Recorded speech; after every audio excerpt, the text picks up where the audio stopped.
I'm now going to show you how to conduct a chain of custody test and send a sample of urine off to the laboratory. First of all, I want to just look at the form quickly.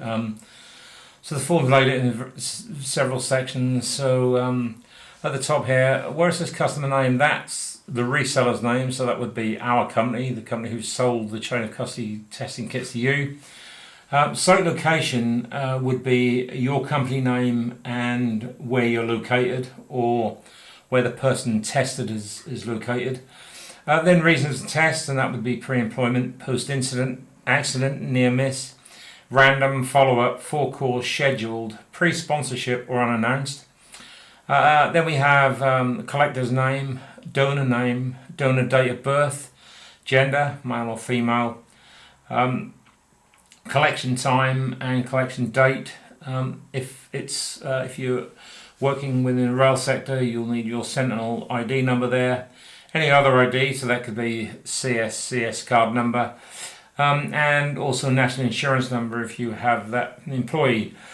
Then it's a donor declaration. If you've already done a first line test, a screening test, you should already have a list of medications that the employee's on, so we simply wrote those in there. The dosage, the day they last used it and the time they took the medication. Underneath that are two boxes. One says I am not taking and have not taken medication in the last 14 days, in which case they tick the box there. Or I am taking medication but I don't want to declare it. And employees don't have to declare to you if they are taking medication, but I always explain to them that if they don't disclose it at this stage, then it could slow down the process. Not just the results come back from the laboratory, but then what happens to them after the results come back. They then sign the donor signature line. Underneath that, we have a urine temperature check. So if you've done a first line test, you will have already checked the urine temperature when it came back, when the employee came back in the toilet. So you just put a little tick in the box to say it was between 32 and 38 degrees.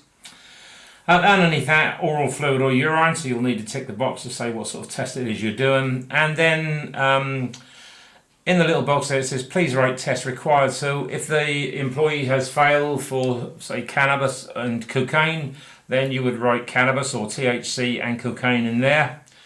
Underneath that is a donor consent to test, so you read the statement to them, and after they've read it, if they agree with it, you ask them to sign it and date it there. And then the collecting officer, which is yourself, will sign and date the collecting officer declaration.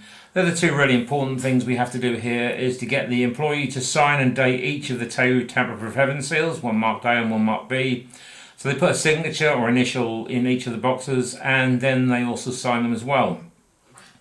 That ensures that after the employee's left the room, you can't then tamper with the vial of urine and change the urine over, or so it's there to protect you and the employee. And that's how to fill out the form for the chain of custody test. And I'm now going to move on to what we do with the urine and how we send the kit away itself.